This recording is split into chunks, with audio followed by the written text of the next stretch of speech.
everybody, it's Felisa. So this is another entry in my video a day in May.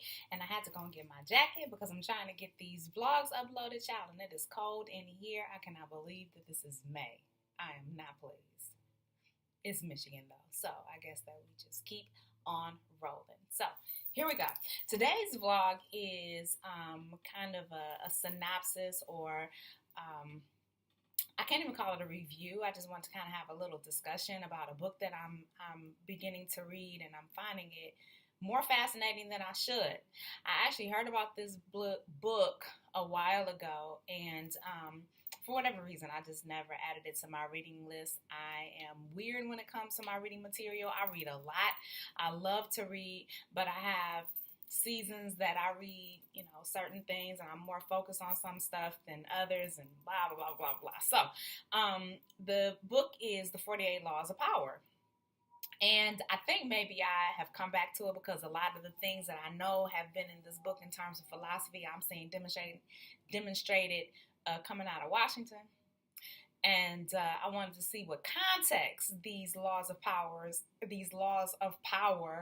are steeped in. So I downloaded the book on my iPad, and I was looking at a couple of quotes on Goodreads to see, exactly, what angle the book is coming from. And actually, I found it very fascinating. So I'm gonna read a couple of quotes, and then I want to have a little discussion about them. So the first quote is, when you show yourself to the world and display your talents, you naturally stir all kinds of resentment, envy, and other manifestations of insecurity. You cannot spend your life worrying about the petty feelings of others. Now, I don't know about y'all, but that did something for me. I want to make sure that I go back and I read it in this context and, put it in proper perspective for why this was being said. But on its face, I see no lies. I heard no lies being told when I read that quote, because there are so many of us who have just a wonderful talent and a lot of skill and things that we bring to the table, and we hide it because, we are afraid of what other people are going to say. And people have something to say about everything that you do, unfortunately. And so if you spend your time and your life trying to figure out how somebody is going to receive whatever it is that you're doing, or how they're going to react, or whether or not they're going to accept you and they're going to support you, you will never get anything done, which leads me to my next point. I've often had conversations with some of my girlfriends about lack of support, that, you do something, you endeavor to do something, you start a business, you write a book, you are doing something that for all intents and purposes is great and wonderful and honorable and all that kind of stuff. And you get support from the same faithful few, like 2 or 3 people. You post it on your social media page, nobody says anything, or they barely, give it a nod. The people that you thought were going to come out and support it, they don't have anything to say about it, no positivity, no nothing. And it kind of makes you feel like, well, dang, so-and-so get so-and-so report. Now, I know that what I'm saying is I sound like I'm for. I sound like, they don't pay no attention to me. That's not what I'm talking about at all. I'm talking about meaningful support, encouragement, connectivity, and it seems to be very prevalent among women. And I don't really understand why is it that we can't support each other? Why can't we be like, girl, do your thing? And don't misunderstand me.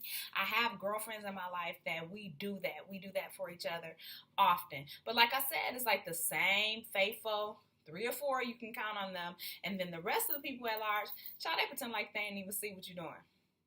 And you know what? Maybe they didn't. They saw it. But maybe they did. They saw it. But in the off case that they didn't, that still does not account for everybody else. So, I love this quote because if you spend your life wondering, why people are not supporting you, or really getting your feelings about why other people are not supporting you, then you'll never get anything done. Listen, strangers will support you sometimes before anybody that knows you. And I know that that's very difficult to understand because I don't understand it myself. I just know that I've witnessed that as a phenomenon. People who know you have all kinds of reasons why you shouldn't do something, why it's not the right timing, why you should wait, why you should whatever. The bottom line is sometimes people will hate you for doing things that they wish they could do themselves. period.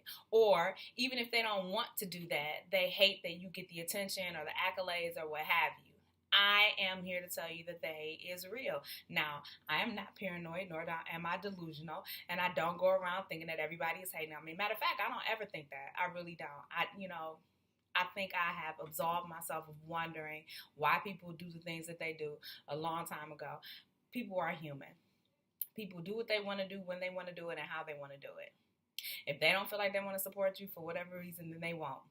And honestly, they don't owe you an explanation as to why they're not doing it. I know how it feels on the other end when you're not receiving it, especially if you're a person who was always giving it, or you believe you always are giving it. So, if you're a person that's always extending the olive branch, you're trying to make relationships cohesive, you are trying to, make sure that people are supported. If you can't give your money, then you definitely are trying to give your time, and you very seldom get that back. It's par for the course, boo. I'm really sorry to tell you. It really is. But you can't concern yourself with that, because somewhere somebody is going to accept you. Somewhere somebody needs what it is that you have. Somewhere someone needs your product, your service, your voice, your resources, whatever it is that you have to lend, because that is God-given and that is part of your purpose. And you cannot let people thwart your purpose. And you can't be so consumed about, so-and-so over here who's not supporting to the exclusion of people over here who are supporting. You find the people who will support you. Those are the people that you cater to. Those are the people that you find. Those are the people who is your squad. These people over here are really irrelevant. And as long as you continue to make them relevant, you'll never fulfill your purpose and your destiny the way that you've been called to. And you'll always be sidetracked by this over here. At some point, we have to graduate from high school, and we have to stop letting naysayers dictate to us how our life is going to turn out. It's up to you. But I did want to share that because I'm really excited. Now, I have read that, this book should probably be taken tongue-in-cheek, that it's very, cutthroat, and in some places probably amoral, which I'm looking forward to reading because I probably will get a big kick out of it, because I have no filter and I suffer from inappropriate laughter, otherwise known as IL. There's no cure. I've looked. I'm okay with it though. But I wanted to share that. Anyway, leave your feedback below. If you've read this book, please let me know what you thought about it. If you're interested in reading it, perhaps we can kind of discuss it and chop it up in the comments below. I would love to hear from you guys. Please don't forget to subscribe. Leave this video a thumbs up if you enjoyed it. And I will catch y'all later on. Bye.